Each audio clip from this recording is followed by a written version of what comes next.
Hello student, मैं आज आपके सामने मास्टर ऑफ एजुकेशन के बारे में बताना चाहती हूँ। CRSU के रिलेटिव आपको सिलेबस और उसके बारे में सारा कुछ बताऊंगी। पेपर में क्या लिखना है, कैसे लिखना है, पेपर में क्या आता है, कैसा पेपर आएगा। क्योंकि मुझे जब मैंने एमएड की थी तो मुझे बहुत प्रॉब्लम हुई थी कि मुझे सिलेबस के बारे में, जब मैंने न्यू एडमिशन लिया मुझे सिलेबस के बारे में नहीं पता चला। फिर पता चला कि भाई पेपर कैसा आना है, तो मुझे कोई कहीं से हेल्प नहीं मिली। किसी ने 4 सब्जेक्ट बताए, किसी ने 5 बताए। बाद में मुझे धीरे-धीरे पता चला कि भाई यूट्यूब से भी इतनी हेल्प नहीं मिल पा रही थी। तो मैंने सोचा क्यों ना फ़ायदा बच्चों को भी दी जाए जो न्यू एमएड करेंगे। तो इसमें 4 सब्जेक्ट होते हैं। 4 सब्जेक्ट आपके ये हैं। 2 प्रैक्टिकल होंगी आपकी। यूनिट 1 में आपको शिक्षा और मनोविज्ञान के संबंध है, रिलेशनशिप बिटवीन एजुकेशन साइकोलॉजी। तो आपको पहले शिक्षा और मनोविज्ञान के बारे में बताना है। आपको इसके बाद इसकी पूरी परिभाषा लिखनी है।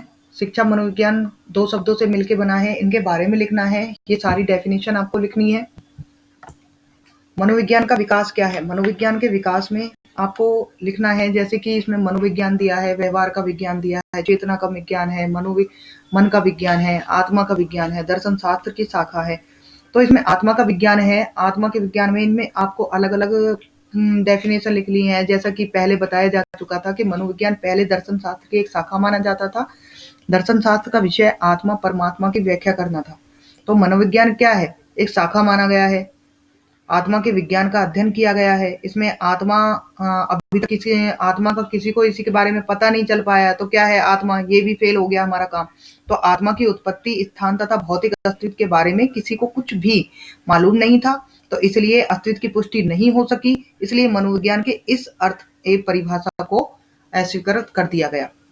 ऐसे ही मन का विज्ञान है। मन को भी कोई नहीं देख पाता है, तो ये भी आपका क्या है कि इसका करना भी संभव नहीं हुआ। इसको भी वैज्ञानिकों ने क्या कर दिया? स्वीकार्य नहीं किया। चेतना का विज्ञान क्या है? वैज्ञानिकों का मत है कि अर्धचेतन और अचेतन स्तरों को भी मनोविज्ञान के अर्थ के साथ एक परिभाषा में शामिल किया जाए। व्यवहार का विज्ञान आ गया आपका। तो ऐसे ही आपको इसके बारे में सारा लिखना है। शिक्षा मनोविज्ञान से क्या तात्पर्य है, ये आपके सारा शिक्षा मनोविज्ञान की परिभाषा, इसकी परिभाषा के बारे में लिखना है सारा। और परिभाषा में आपको जैसे स्किनर है, क्रोको है, इसके बारे में आपको सारा लिखना है। और कम से कम 2-3-4 तो आप कर ही लेना याद, ताकि हम पेपर में 16 नंबर का क्वेश्चन आएगा तो उसमें अच्छे से हम लिख पाएँ। शिक्षा मनोविज्ञान के अर्थ का विश्लेषण करने के लिए स्किनर ने क्या कहा था, क्या संकेत दिए थे? पहला, शिक्षा मनोविज्ञान का केंद्र मानव व्यवहार है, खोज और निरीक्षण से प्राप्त किए गए हैं। और शिक्षा मनोविज्ञान में स्थित ज्ञान को सिद्धांतों का रूप प्रदान किया गया है। शिक्षा मनोविज्ञानी ने शिक्षा की समस्याओं का समाधान करने के लिए अपनी स्वयं की पद्धतियों का प्रतिपादन किया है। शिक्षा मनोविज्ञान के सिद्धांत और पद्धति शैक्षिक सिद्धांत और प्रयोगों को आधार प्रदान करते हैं। इसके बाद मनोविज्ञान क्या है? ये मनोविज्ञान के बारे में दिया हुआ है। यह एक विज्ञान है, यह शुद्ध विज्ञान नहीं है। मनोविज्ञान एक विज्ञान है, मनोविज्ञान शुद्ध विज्ञान नहीं है। मनोविज्ञान को प्राकृतिक विज्ञान कहा गया है। तो आपको इसके बारे में मनोविज्ञान विज्ञान के रूप में क्या है, क्या मनोविज्ञान विज्ञान है, ये क्वेश्चन उठता है। इस प्रश्न का उत्तर वैज्ञानिक के आधार को स्पष्ट करने में बहुत सहायक होता है। तो आपको ये लर्न करके पेपर में आएगा, तो आपको ये लिखना है। शिक्षा का अर्थ लिखना है। शिक्षा का अर्थ का मतलब क्या होता है?